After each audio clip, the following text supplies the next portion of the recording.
नमस्कार मित्रों, हमारे चैनल में आप सभी का स्वागत है। आज की वीडियो में हम जानेंगे माँ गंगा ने अपने सातों पुत्र की मृत्यु क्यों की।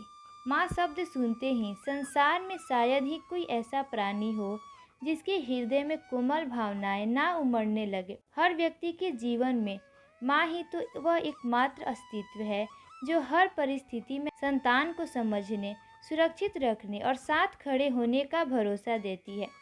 जन्म के बाद माँ के आंचल में स्वयं को सबसे सुरक्षित मानने वाला शिशु समय के साथ अधेड़ा या वृद्ध हो जाए तब भी माँ की गोद उसके लिए वैसे ही अमूल्य बनी रहती है। ऐसी मातृशक्ति जगत जननी माँ गंगा ने अपने ही सातों पुत्र को मौत के घाट उतार दिया था।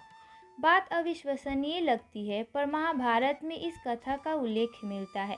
आइए आज सुनते हैं ऐसी ही अनोखी कहानी और जानते हैं उसका सच क्या है। शांतनु कई दिन सुखपूर्वक बीते थे और समय के साथ गंगा गर्भवती हुई। राजा के हर्ष का कोई अंत न था। वे आतुरता से आने वाले युवराज की प्रतीक्षा कर रहे थे।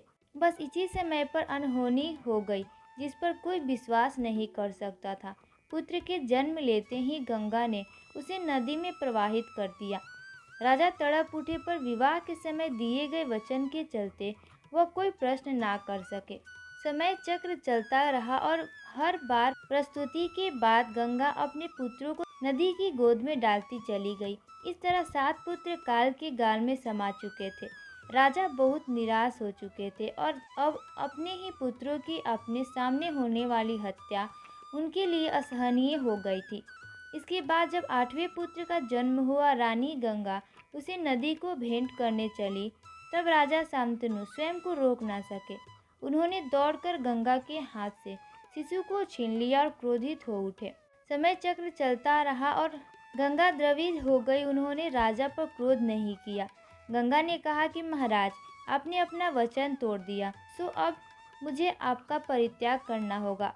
जाने से पहले मैं आपके मन में उमड़ रहे प्रश्नों का उत्तर अवश्य दूंगी। आप यही जानना चाहते हैं कि मैं माँ होकर भी मैंने अपने ही पुत्रों का जीवन क्यों छीना। तो सुनिए महाराज, कोई भी माँ अपनी ही संतान को कभी सहस्र मृत्यु नहीं दे सकती, लेकिन साथ ही यह भी सच है कि कोई भी माँ अपनी संतान को तिल तिल मरते नहीं देख सकती। मैं अपनी संतानों का भविष्य जानती थी। मेरे 8 पुत्र शापित यक्ष है। इनका जन्म ही हर पल दुख सहने के लिए हुआ था। इसीलिए जीवन भर के कष्ट से बचाने के लिए मैंने दिल पर पत्थर रखकर उन्हें अपनी ही धारा में प्रवाहित कर मुक्त कर दिया।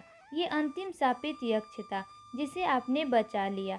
आज अगर आप चुप रह जाते तो हमारा 9वां पुत्र पूरे संसार के लिए वरदान होता। लेकिन भाग्य का लिखा कौन बदल सकता है। अब आप स्वयं अपने ही इस पुत्र को शापित जीवन का दंश झेलते देखेंगे। मैं इसे लेकर आपसे आज्ञा लेती हूँ। माँ के अभाव में शिशु जीवित नहीं रह पाएगा। इसे आपके वश के अनुसार युग बनाकर आपको वापस लौटाऊंगी। ऐसे वचन देकर माँ गंगा नवजात शिशु को लेकर अपने लोक चली गई। आगे चलकर यही शिशु पितामह भीष्म बना, जिन्हें कभी कोई संसारिक सुख प्राप्ति नहीं हुआ, बल्कि हर कदम पर दुख ही दुख झेलकर वे कठिन मृत्यु को प्राप्त हुए। दोस्तों, अगर आपको ये कहानी अच्छी लगी तो हमारे वीडियो को लाइक कीजिएगा और चैनल को सब्सक्राइब करना ना भूलिएगा। धन्यवाद।